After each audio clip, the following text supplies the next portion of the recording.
Bon, déjà, un petit mot de bienvenue. Ouais, merci à tous d'être venus. Ça fait plaisir de co-organiser ce meet-up avec la communauté Staff 42. Donc là, vous êtes dans les locaux de Mano Mano by 1, donc à Paris, mais on a aussi des locaux à Bordeaux et à Barcelone. Bon, je vais reparler de Mano Mano un petit peu plus tard, dans le cadre de ma présentation. Mais en tout cas, merci à tous d'être là. Et puis, avec plaisir pour échanger avec vous derrière, pour discuter de ce beau rôle qui est le rôle de staff engineer, de tout ce que ça implique. Donc l'idée, c'est de discuter avec vous d'un retour d'expérience chez Mano Mano qu'on a eu avec une communauté technique et la communauté JVM, mais ça aurait pu être une autre communauté, et surtout l'implication qu'a pu avoir la staff community dans l'animation de cette communauté tech. Donc déjà, un petit mot à propos de moi. Donc moi à la base, je suis ingénieur en énergie, donc rien à voir. J'ai fait une reconversion. Ça fait un peu plus de 10 ans que je suis dev, principalement Java, Kotlin. J'ai été consultant formateur, je passais par des boîtes comme Alten, Zenica, et j'ai fini chez Mano Mano, donc fin 2021, d'abord en tant qu'externe, puis après je suis rentré en tant qu'interne, et je suis arrivé staff engineer depuis début 2024. J'ai connu une période de transition assez longue entre le poste de full software engineer et vraiment le début de staff engineer. Donc on va dire que je commence vraiment à travailler sur des sujets staff engineer depuis début 2025. Tout ça pour dire quoi? J'ai assez peu de retours sur ce rôle-là et que c'est aussi pour ça que j'ai envie d'échanger avec plus de gens chez la communauté Staff 42. Alors, Mano Mano. Je pense que beaucoup d'entre vous connaissent Mano Mano. Je suis quasiment sûr que si je siffle nos jingles, vous allez tous reconnaître. Je ne vais pas le faire parce que vous allez l'avoir dans la tête pendant des heures et je ne sais pas siffler de toute façon. Donc nous, on est une marketplace qui est un peu spécialisée dans le DIY, do it yourself, donc tout ce qui va être bricolage, jardinage. On est les leaders en ligne sur l'offre de produits de bricolage et jardinage en ligne. On est leader en Europe. Si on donne quelques chiffres, on est présent dans à peu près 6 pays, dans 6 pays. On a fait des levées de fonds jusqu'à 725 millions depuis le début. Ça nous arrive d'avoir jusqu'à 20 millions de visites par mois. Et on a plus de 3000 marchands qui sont référencés sur la plateforme aujourd'hui. Donc vraiment une grosse offre. Et comme j'ai dit, on a 3 bureaux à Paris, à Bordeaux, d'où je viens personnellement, et à Barcelone. Bon, maintenant que j'ai parlé de Mano Mano, on va rentrer un peu plus dans le vif du sujet. Comme je l'ai dit, l'idée c'est de donner un retour sur la communauté JVM. Donc je vais donner un peu plus de détails sur cette communauté chez Mano Mano. Donc savoir que c'est la plus grosse communauté tech chez Mano Mano. Il y a un tiers des assets qui sont en Java ou en Kotlin. Ça représente un peu plus de 300 projets d'après les métriques qu'on a. Le channel JVM Community va regrouper à peu près 100 personnes, d'accord, sachant qu'on est un peu plus de 200 tech, purement tech, chez Mano Mano. Qui dit bien sûr langage numéro 1, niveau back-end, dit des assets communs pour essayer de faciliter la vie des équipes de feature. Il y en a deux dont je vais parler plus en particulier, c'est les Java Core Lib. Bon, c'est un ensemble de libs pour pouvoir se connecter facilement à un cluster Kafka, faire du monitoring sur les microservices, etc. Et puis après, des pipelines de déploiement CI/CD.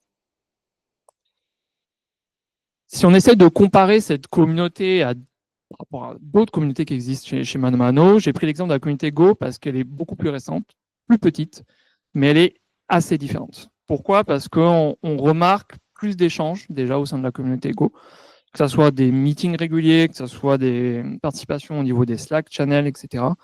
On remarque un peu plus d'échanges. On a aussi une contribution qui est assez différente. Alors, plus importante, il y a plus de push, plus de MR. Bon, ça, c'est des chiffres, on leur fait dire ce qu'on veut. Mais ce qui est intéressant, c'est aussi la répartition par contributeur. Et si vous regardez un petit peu, on a une répartition qui est beaucoup plus équilibrée au niveau des assets communs Go que des assets communs JVM. Les assets communs JVM, si on exclut les deux premiers contributeurs, ça chute assez drastiquement. Donc une répartition de contribution clairement plus équilibrée sur la communauté Go.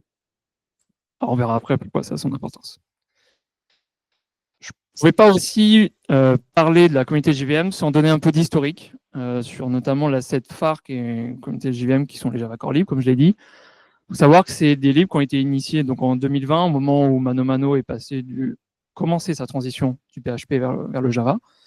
Et elle a vraiment connu un âge d'or au niveau de l'année 2021 parce qu'il y avait beaucoup de choses à implémenter, parce qu'il fallait faire des choix. Donc forcément, ça déclenchait beaucoup de discussions au sein de la communauté sur les choix techno, Gradle versus Maven, est-ce qu'on part sur du Spring Boot, du Quarkus, du Micronaut, etc. et même sur des nouvelles fonctionnalités qu'il fallait ajouter, lesquelles avaient la priorité. Bref, ça a déclenché beaucoup de débats, beaucoup de discussions. Et il faut savoir que ces corps libres, elles ont été initiées et maintenues par une core team au tout début. Et ça jusqu'à fin 2022, début 2023, où là, on a eu un changement d'organisation et on a eu la dissolution de cette équipe core. Ce qui fait que l'ownership de l'asset a été redistribué à toutes les équipes et à la communauté de manière générale. Et ce qu'on remarque aujourd'hui, c'est que ce changement d'ownership, il ne s'est jamais complètement opéré. Et un exemple flagrant, c'est que la maintenance a longtemps été assurée par des anciens de la core team, typiquement, qui avaient géré ça pendant des années. Donc maintenant, j'ai parlé un peu de la communauté JVM. L'idée, c'est de vous parler de ce qu'est staff chez ManoMano. Et l'idée, c'est de regrouper tout ça plus tard, promis. Donc ManoMano, on est staff. Qu'est-ce que ça veut dire? On a une répartition du temps qui est séparée en deux. On est censé avoir 50% de notre temps qui est alloué à des missions dites de staff engineer, d'accord, donc des choses un peu plus transverses. Et le reste du temps, on fait partie d'une feature team. Donc on participe à la delivery d'une feature team, comme un software engineer classique. Et l'autre peut-être particularité, c'est qu'on est assez nombreux au final. On a pas mal de staff engineers chez ManoMano. On est 21 staff engineers pour 130 software engineers. Ça fait à peu près un staff engineer pour 6-7 software engineers.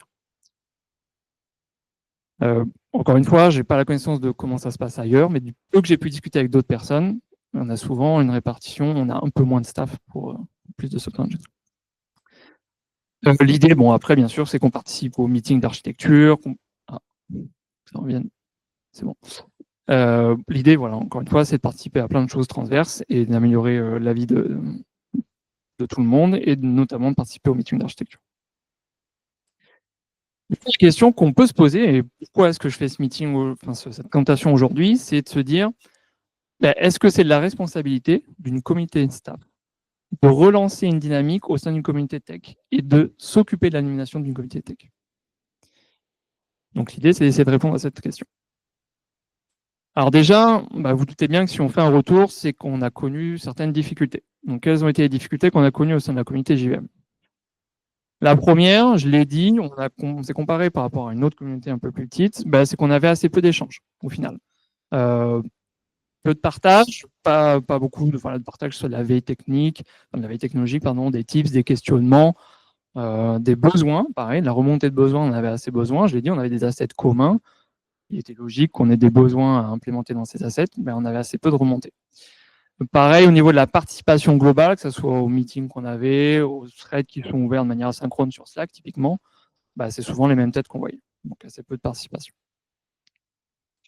Du coup, on a essayé de creuser un petit peu pour savoir pourquoi aujourd'hui on en est là, et on a essayé de demander un petit peu à la communauté quels étaient pour eux, déjà s'ils étaient contents de leur niveau de participation à la communauté tech, et s'ils ne l'étaient pas, pourquoi? Qu'est-ce qui les bloquait? Qu'est-ce qui faisait qu'ils ne pouvaient pas participer davantage? Et au niveau de la participation, des échanges au sein de la communauté, ce qui a été remonté comme première raison, sans anglais, désolé, c'était de dire qu'il n'y avait pas de grosses nouvelles déjà annoncées, pas forcément de besoins à remonter, donc assez peu de matière à échange, on va dire. Et après, pas forcément assez de temps. La deuxième difficulté qu'on a rencontrée au sein de cette communauté, c'était l'évolution et la maintenance des assets communs. Jusqu'à assez longtemps, on a eu la maintenance typiquement qui a été assurée, la maintenance des Java Core Lib, qui a été assurée par quasiment une personne. Sachant qu'encore une fois, c'est un asset qui était assez vital chez ManoMano, sur laquelle la plupart de nos microservices back-end JVM se basaient. Assez peu d'évolution, j'ai déjà dit. Et même sans parler d'évolution, il y avait des points de souffrance sur ces assets communs. Je vais prendre un exemple concret. On a des pipelines de déploiement, d'accord, GitLab CI. Pendant très longtemps, les équipes ont remonté les pipelines, parfois c'est long, on passe notre temps à attendre, il doit y avoir moyen d'optimiser, ne serait-ce que le build, ne serait-ce que le lancement des tests, etc. Oui, mais du coup, il n'y a pas eu grand monde pour se ruer sur le problème et essayer de le tacler. Donc même les points de souffrance, on ne voit pas forcément beaucoup d'amélioration et de participation à ces points de souffrance. En tout cas, à la résolution de ces points de souffrance. Donc là, pareil, on a eu le petit retour d'études, et la raison numéro 1 qui a été remontée, c'est pas assez de temps. D'accord. Ça a été. Alors c'est marrant parce que la réponse. Donc on a demandé aux personnes de noter de A à 5, 1 étant la raison la plus importante et 5 la moins importante. On a une réponse un peu ambivalente parce qu'il y a la moitié des gens qui ont dit que c'était la raison numéro 1 et l'autre moitié qui a dit que c'est la raison la moins importante. Mais au final, ça a été remonté par pas mal de personnes au total comme la raison numéro 1. La deuxième, c'est ce qu'on peut peut-être associer à un problème de communication, parce qu'il y a des gens qui ont dit bah, moi, je suis partant pour participer, mais je ne sais pas trop comment, je ne sais pas trop quoi faire. Et la dernière raison, c'était de dire bah, simplement pas besoin. En fait, pour nous, le Java Core Lib, il y a déjà tout ce qu'il faut, ça marche bien. Les assets communs, il y a tout ce qu'il faut, ça marche plutôt bien. Pas vraiment besoin de participer. Du coup, maintenant, je vais essayer de détailler un peu les actions qui ont été initiées par des membres de la staff community, parce que bon, il fallait faire quelque chose, il fallait essayer de relancer un petit peu cette communauté. Donc, quelles actions ont été menées? La première, ça a été de reprendre la maîtrise de certains assets. Là, je vais prendre l'exemple des pipelines de déploiement. Tout ce qui était déploiement était dans un seul repository global partagé par tout mano mano. Et typiquement, tout le monde se branchait sur ce repo et tout le monde se branchait sur la branche master de ce repo. Typiquement, donc dès que quelque chose était émergé, ça partait pour tout mano mano. L'idée, ça a été de se dire, ben, ce repo qui n'est pas forcément facile à appréhender, d'extraire les parties qui nous intéressent, qui sont propres à notre communauté, et de mettre ça dans un repo dédié. De mettre en place du versionning. Si on veut casser des choses, si on veut ajouter des choses cassantes, on peut le faire à partir du moment où on versionne et où les consommateurs sont au courant et savent que bah, s'il y a une version majeure, ils auront des adaptations à faire. L'idée, ça a été aussi de refavoriser la participation et la confiance aux gens en leur disant bah, vous inquiétez pas, il y a une couverture de test derrière, il y a un harnais de test, donc on a essayé d'améliorer les tests d'intégration de ces jobs de pipeline sur des projets templates, hein, typiquement, pour essayer de redonner confiance un petit peu. Et puis, bah, de rendre ça à nouveau un petit peu plus sexy, parce que bon, un GitLab CI, je ne sais pas si vous en avez fait, c'est du YAML, c'est pas forcément méga sexy de base. Donc, essayez au moins d'utiliser une syntaxe un peu plus moderne pour redonner envie. Donc là, j'ai pris l'exemple de la pipeline de déploiement pour tout ce qui est un petit peu essayer de remettre en avant des évolutions. Maintenant, il y a une autre partie qui est la maintenance. Donc là, il y a eu un travail fait sur les core libs, parce que, comme je vous l'ai dit, pendant un moment, ça a quasiment été maintenu par une seule personne. Donc, il fallait absolument redonner envie. Bah, il y avait déjà pas mal de tâches qui étaient assez peu intéressantes, répétitives et manuelles qui étaient faites, typiquement des montées de version. D'accord. Donc, nous, Java Core Lib se base sur Spring Boot et sur plein d'autres dépendances. Il fallait faire ces montées de version. Donc, on a mis en place une automatisation pour tout ça avec un outil qui s'appelle Renovate. Ça parlera certainement à certains.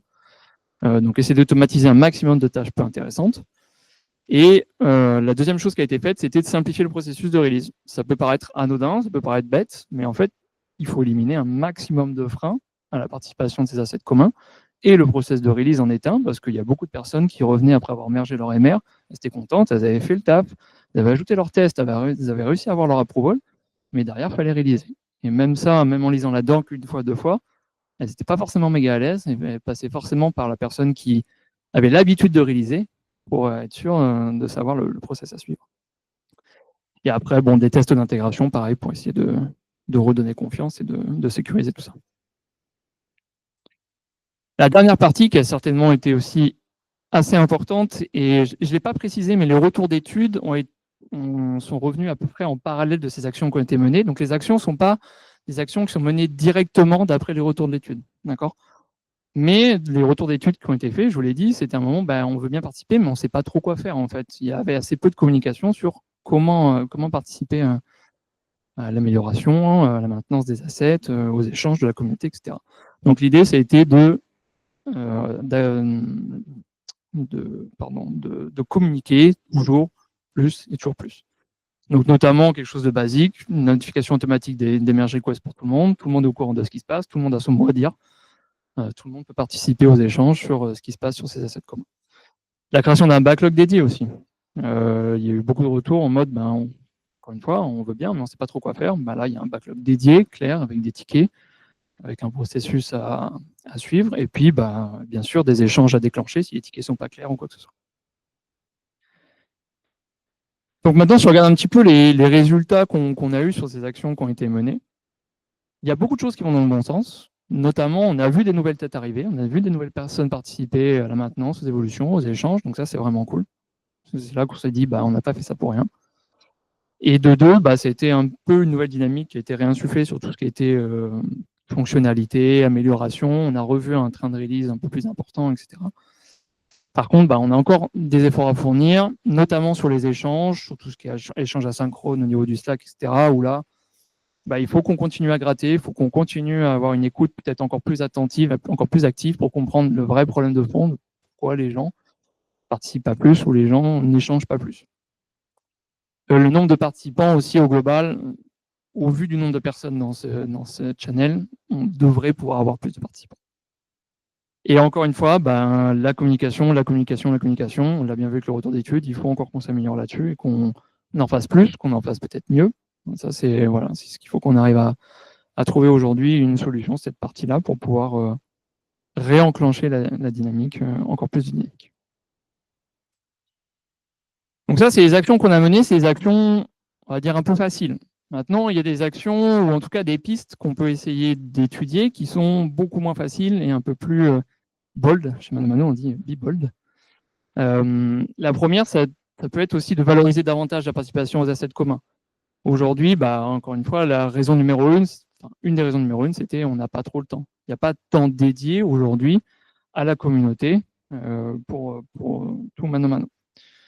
Ça peut être aussi de se dire, est-ce qu'on ne devrait pas intégrer ces tâches de maintenance, d'évolution des assets communs au backlog des équipes de feature directement? Est-ce que dès le PI planning, on ne devrait pas dire, là, OK, il y a peut-être une ou deux personnes dans notre équipe qui vont travailler sur des choses de la communauté. C'est des questions ouvertes. Je ne dis pas que c'est des choses qu'il faut faire. C'est des questions ouvertes. Après, on peut se dire aussi, est-ce qu'on ne doit pas repasser sur une gestion un peu plus centralisée? Comme je l'ai dit au début, typiquement, si on prend les Java Core Lib, elles étaient maintenues par une équipe core. Est-ce qu'il ne faut pas retourner sur ce modèle-là, plutôt que d'avoir une communauté de plus de 100 personnes, qui n'est pas forcément facile à entraîner, ou en tout cas à faire avancer plus facilement les sujets avec autant de personnes dans une communauté?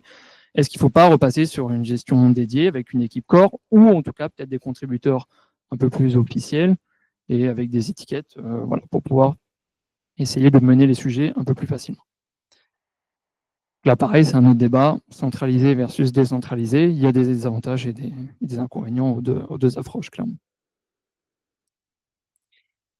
Bon, du coup, on va parler de tout ça, de ce qu'on a essayé de faire, difficultés qu'on a. Vous allez me dire, c'est cool, c'est super, mais du coup, c'est quoi le rapport avec le rôle de staff? Et pourquoi est-ce qu'aujourd'hui, on est un meet-up sur le rôle de staff? Et qu'est-ce que ça vient faire là? Au début, j'étais assez sceptique quand on nous a dit ça serait cool que la staff community essaye de prendre un peu ce problème à bras-le-corps et qu'elle essaye d'améliorer la situation. J'étais un peu sceptique et puis après, je me suis dit, je vais essayer de poser pourquoi on a ces problèmes-là et qu'est-ce qu'on attend d'un staff engineer. Et en fait, est-ce que ça colle plutôt pas mal en fait si on regarde. Déjà, sur la partie mentorat, c'est évident, l'idée c'est de faire monter en compétence toute la communauté sur des assets vitaux chez Mano Mano. Donc là, il y a clairement une notion de mentorat qui est évidente. Un problème complexe, on est, en tout cas sur la participation, sur un problème qui touche à l'humain. Il n'y a pas plus complexe que l'humain. Donc on est clairement sur un problème complexe. Ça va un petit peu avec l'écoute active, parce que arriver à trouver comment on en arrive dans cette situation, comment on peut en sortir, c'est une des qualités qu'on demande à un staff engineer, d'avoir une écoute active et une écoute efficace. Là, on est clairement dedans. La stratégie d'entreprise. Celui-là, peut-être que certains diront qu'il est un peu plus tiré par les cheveux. Mais chez Mano Mano, la stratégie d'entreprise aujourd'hui, c'est de sécuriser l'existence on est un peu dans une phase de tech simplification et de se recentrer sur l'essentiel. Sécuriser l'avenir de la techno principale pour nos microservices back-end au travers de sa communauté. Pour moi, ça rentre clairement dans la stratégie d'entreprise. Si la communauté devient faible, la maintenance, l'évolution, la qualité de ce qui est produit au niveau JVM en pâtira, c'est obligé. Ensuite, l'impact, là, clairement, on parle d'aider la plus grosse communauté tech chez Mano Mano. Je pense qu'au niveau impact, on est pas mal. Et celui que je pense que je préfère, savoir déléguer. Alors pourquoi? Parce que je vous l'ai dit, donc moi je suis staff ingénieur depuis pas très très longtemps. Et puis au début, un peu le réflexe que j'ai eu, c'est de me dire, en fait, juste je prends sur mes 50% de staff ingénieur et je le fais en fait. La maintenance ou l'évolution, les montées de version sur cet asset, je vais le faire. Et puis voilà, ça sera fait. Mais en fait, c'est peut-être pas viable dans l'avenir, cette façon de faire. Et l'idée, c'est plutôt de savoir déléguer, de compter sur les autres et de favoriser la participation de toute la communauté à la maintenance de ces assets. Donc ça, c'est un petit peu un parallèle entre les qualités qu'on attend d'un staff engineer, la problématique de l'animation d'une communauté tech. Après, on peut se dire, de toute façon, même si on ne donne pas la responsabilité aux staff engineers d'animer cette communauté tech, de par leur qualité intrinsèque, les staff engineers risquent d'être mis en avant. Pourquoi? Parce qu'une communauté tech, ça demande certaines choses comme, en tout cas, certaines personnes sont mises en avant de par leur expertise technique, de leur facilité à communiquer. Clairement, pour pouvoir animer une communauté tech, il faut être à l'aise en communication. Savoir leader un sujet, encore une fois, on parle de faire bouger des sujets avec une centaine de personnes. Savoir trouver des compromis, être capable de leader un sujet, c'est essentiel. Savoir écouter, bon, ça j'en ai déjà parlé avec la partie écoute active, mais clairement, pour pouvoir faire bouger la communauté, il faut savoir écouter et savoir faire avancer tout le monde dans le même sens. Du coup, je reviens un petit peu sur la question de base qui était est-ce que c'est la responsabilité de la communauté staff de relancer une dynamique au sein d'une communauté tech? Encore une fois, ça reste une question ouverte. Je ne dis pas que ça doit être la responsabilité, mais en tout cas, je pense que la communauté staff a clairement un gros rôle à jouer dedans et qu'elle ne peut que améliorer les choses et que c'est de sa responsabilité d'essayer au moins de réinsuffler quelque chose sans tomber dans le piège, et c'est là où ça peut être compliqué, de tout faire et de monopoliser même la parole, de monopoliser les actions au sein de la communauté. Donc, pour moi, oui. Maintenant, l'idée, c'est que j'attends clairement votre avis et d'avoir, vous, ce que vous en pensez. Donc, merci d'avoir assisté à cette présentation. J'espère que vous aurez appris des choses, ou en tout cas que vous aura permis de vous poser des questions, de soulever des problématiques, de penser à comment ça se passe dans votre boîte, qui a certainement un contexte très différent de Mano Mano, des boîtes beaucoup plus grosses, des boîtes beaucoup plus petites. En tout cas, aujourd'hui, maintenant, c'est un petit peu mon moment à moi et j'ai hâte de savoir ce que vous en pensez, de voir vos questions. Et puis, merci encore une fois d'avoir assisté à cette présentation.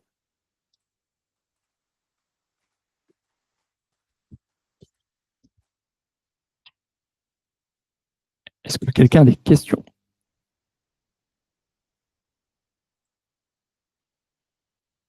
Oui, ça marche. Ok. Oui, du coup, petite question. Alors, moi, mon avis, c'est qu'effectivement, les staffs, notamment si c'est des assets critiques et que personne s'en occupe, naturellement, pour moi, des staffs se collent sur le sujet pour faire redécoller les choses, qu'on leur donne la légitimité ou pas. Moi, personnellement, je l'aurais prise. La question, c'est surtout au niveau de la stratégie, parce que là, tu parles d'assets communs, de lib, de pipeline. Mais du coup, est-ce qu'il y a une communauté de pratique, c'est-à-dire des échanges sur les architectures, les patterns, la façon de développer, les choses comme ça? Parce que pour moi, en fait, tu as des libs qui vont apporter des features. Mais la question, c'est si, pour faire émerger les besoins de features, en fait, il doit y avoir 12 millions d'équipes qui redéveloppent des trucs qui leur servent à eux. Et s'il n'y a pas des échanges sur c'est quoi l'architecture logicielle, les pratiques là-dedans, pour moi, c'est de là que vont venir le besoin de features à intégrer de façon libre. Donc, du coup, c'est ça la question, c'est est-ce que du coup, est-ce qu'il y a cette communauté de pratique, mais la communauté sur les libs avance pas? Ou est-ce que cette communauté de pratique est au point mort? Est-ce que c'est pas une piste pour justement dynamiser en attaquant plus dans le quotidien en fait des devs? Ouais. Alors, cette communauté de pratique, nous, ce qui ressemble le plus, c'est clairement, je pense, les meetings archi un peu plus d'entreprise, où toutes les équipes vont remonter un petit peu ces problématiques globales, d'accord, à tout le monde, et on va essayer de discuter de guidelines, on va faire des ADR pour essayer de découler des pratiques à appliquer dans toutes les équipes. Donc, oui, il y a des besoins qui découlent de ces meetings-là. Aujourd'hui, et je laisserai mes collègues mano réfuter s'ils ne sont pas d'accord, c'est surtout des besoins un peu plus qui viennent souvent de la plateforme, de choix, de sécurité, de choix de techno, donc peut-être plus des choses, on va dire, imposées entre guillemets, que des vrais besoins qui remontent des équipes de features. Mais clairement, il y a des besoins qui redescendent de ces meetings-là, et il y a des guidelines et des ADR qui ressortent de ces meetings-là, oui, clairement. Ça peut être perçu comme descendant, par certaines équipes, en tout cas, je pense. Après, je ne pense pas que ce soit mal vécu, mais oui. En tout cas, on voit plus de choses qui viennent d'en haut que d'en bas, clairement. C'est mon sentiment.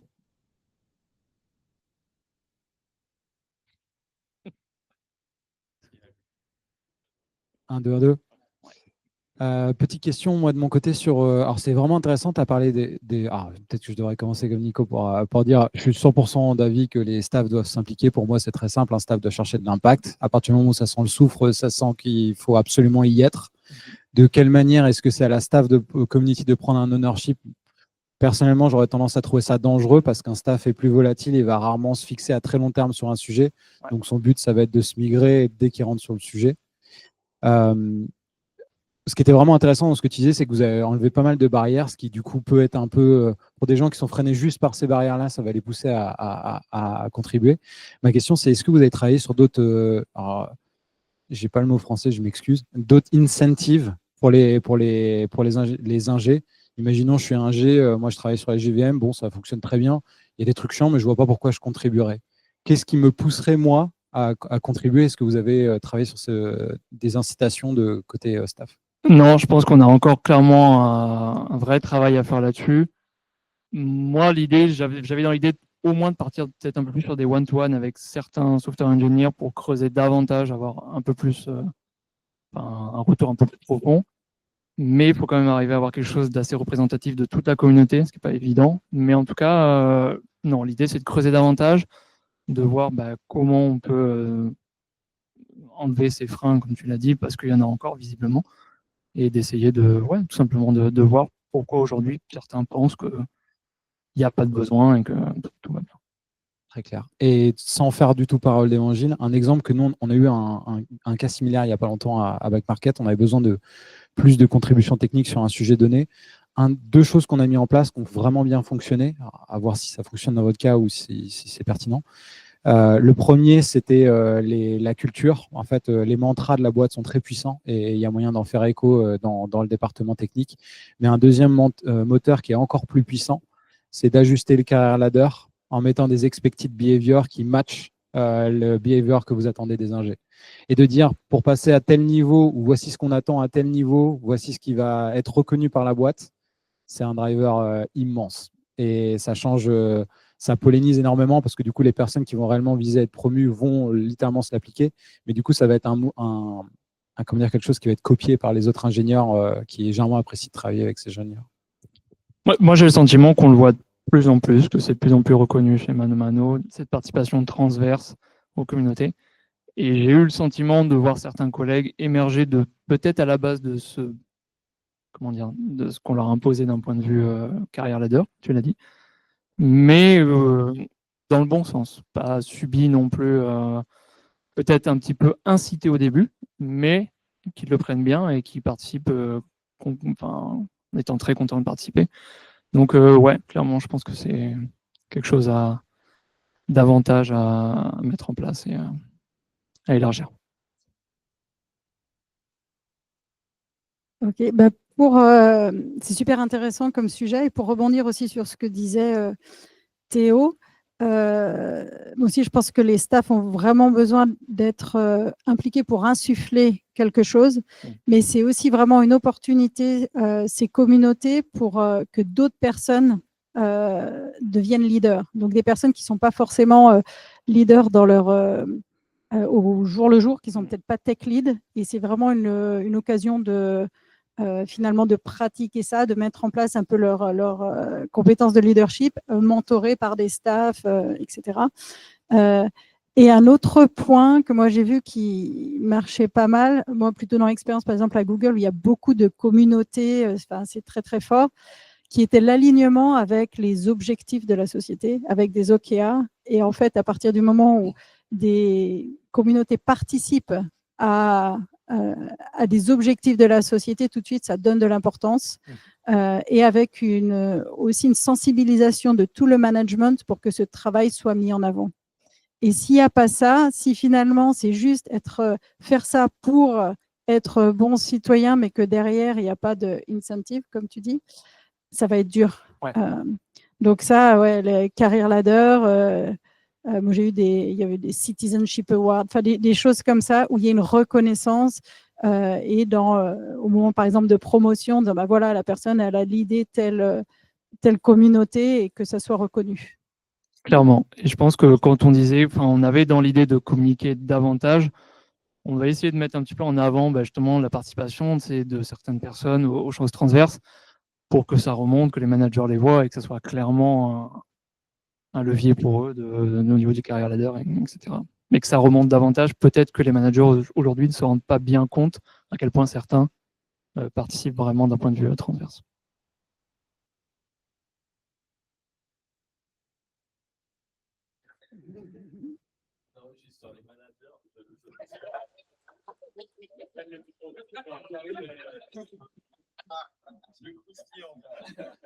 Non, je pense honnêtement que sur les managers, je regarde mes collègues, en tout cas en talent review, on parle énormément des contributions aux communautés et c'est un point qui est vraiment adressé pour refaire du franglais. Et je pense qu'il y a beaucoup de managers qui poussent aussi des seniors software qui voudraient devenir staff en leur disant allez dans les communautés, assurez-vous que c'est ce que vous voulez faire. Il y a aussi une grande partie du boulot qui n'est pas uniquement sur de la technique, mais sur chercher l'impact, sur accompagner les gens. Je trouve que depuis une bonne année, c'est un point qui est adressé. Et j'avais une question, parce que tu as teasé sur le fait que pourquoi la communauté Go est si dynamique et la communauté Java moins. Et en vrai, ça m'intéresserait d'avoir ton avis. Alors, moi, c'est quelque chose que j'ai pas fait. Il faut que je discute davantage avec des gros contributeurs de la communauté Go pour avoir leur avis et comprendre un petit peu comment ça se passe. Ouais, je le vois, je l'ai vu. Je pense qu'un de ces chiffres, c'était un des siens, c'est ça. Alors, je pense qu'il y a plusieurs raisons qui ont été énumérées par moi, mais aussi par d'autres collègues. Je pense que déjà l'écosystème JVM chez ManoMano est plus mature aujourd'hui. Comme je l'ai dit, il y a beaucoup de personnes qui utilisent Asset commun JVM et qui ne voient pas vraiment de nouvelles améliorations apportées, de nouvelles choses. Alors que la communauté Go a certainement plus de besoins aujourd'hui chez ManoMano, dans leur Asset commun. Après, en termes d'échange, est-ce que c'est juste une question de taille? Ça serait la réponse facile. Je pense qu'il n'y a pas que ça. Mais je n'ai pas la réponse, clairement. Et ouais, c'est quelque chose vraiment à creuser. Et il faut que j'échange avec les collègues Go. Tout à l'heure, ça marche. Dernier point, ça peut être intéressant. Il y a une conférence à voir par John McBridge, qui est de VMware, qui est un solo maintainer, et c'est lui qui maintient, pour faire écho à Go, qui maintient la librairie Cobra. Donc, quand vous utilisez Kubernetes, Docker, à peu près tous les outils que vous utilisez maintenant sont basés sur Cobra. Et en fait, il est solo maintainer et il explique énormément de choses que tu partages et les dilemmes que ça crée en tant que maintainer, le stress que ça génère.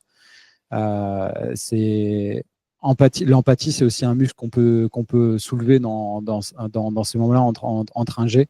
À partir du moment où les gens commencent à réaliser ce que ça implique d'être solo, à maintenir quelque chose pour tout le monde, quoi. Et comme c'est quelque chose de très répandu dans l'open source, ça fait souvent, on pense au kernel, bon, voilà. Il y a pas mal de situations qui font vraiment écho à ce que tu dis, c'est intéressant. Très bon point. Je te redemanderai le nom, je ne suis pas sûr de le nom. Ouais, on peut. Merci beaucoup en tout cas d'avoir été là.